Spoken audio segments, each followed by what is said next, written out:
美國以為攞咗李嘉誠喺巴拿馬運河嘅2個黃金港口，就可以以此嚟要挾我哋中國。喺北極嘅寒夜裏邊，78歲嘅霍震霆帶住佢個仔霍啟剛，頂住零下40度嘅寒風宣布，從聽日開始，中國貨輪繞近道再都唔需要兜遠路啦。盡管西方嗰班船老大將運費壓到比成本仲要低，正等住睇我哋嘅笑話嘅時候，霍家硬係將賺咗3代人嘅老本幾乎全部都壓咗上去，整整砸咗200個億，硬係喺北極呢個冰天雪地裏邊鑿出咗一條新嘅航道。喺零下50度嘅極寒裏邊，中國破冰船碾碎咗厚厚嘅冰層，開出咗一條新嘅北極航道。傳統蘇伊士運河航線需要35日，1.3萬海里嘅航程，喺北極航道縮短到18日，7900海里。上海至歐洲主要港口嘅運輸成本直降42%，碳排放減少65%。更震撼嘅係喺格陵蘭島建設嘅冰松中轉港，配備自主知識產權嘅模塊化智能碼頭，實現零下40度環境之下72小時自動裝卸作業。呢一種時空壓縮效應，使長三角製造業集群對歐訂單嘅響應速度超越咗本土供應商。意大利某高端製造商被迫將採購嘅半徑從500公里擴展到5000公里。馬六甲海峽嘅咽喉要道索馬里海盜嘅致命威脅喺北極航道上邊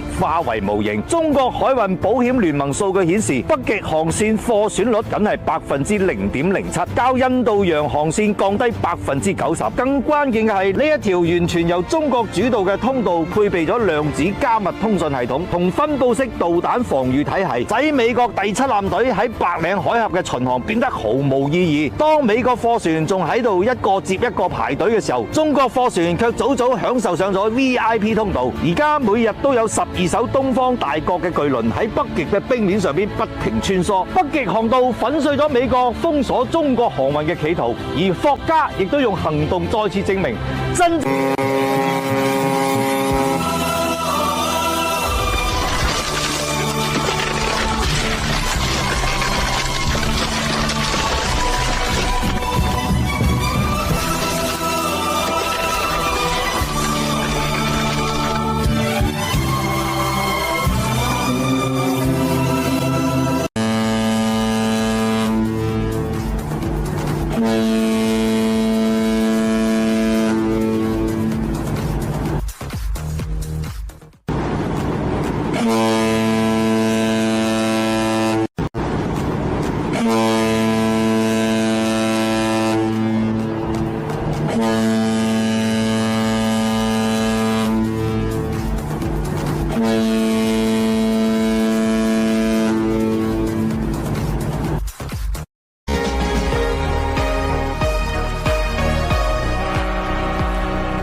霍家3代将238亿砸进北极冰原，甚至抵押香港总部大楼融资，定制5艘核动力破冰船，就是为了能让中国货轮穿越北极的航程缩短7600海里，35天压缩至22天。当霍震霆在零下40度的寒风中摔倒3次，仍坚持测量冰样时，他刻下的不仅是航道坐标，更是一个古老民族突破地缘封锁的精神坐标。当别人都在挂币税小国国企省钱，霍家126艘巨轮全挂5星红旗，多交几个亿的税，眼睛都不眨。这哪是做生意，这是把公司刻上中国身份证，硬气到